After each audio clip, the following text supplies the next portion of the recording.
नवमं भालचन्द्रं च दशमं तु विनायकम् एकादशं गणपतिं द्वादशं तु गजाननम् द्वादशैतानि नामानि त्रिसन्ध्येयः पठेन्नरः न च विघ्नभयं तस्य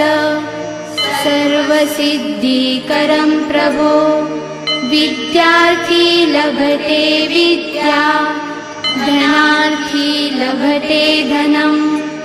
पुत्रार्थी लभते पुत्रान् मोक्षार्थी लभते गतिम् जपेत् गणपति स्तोत्रम् षड्भिर्मासैः फलं लभेत् संवत्सरेण सिद्धिं च लभते।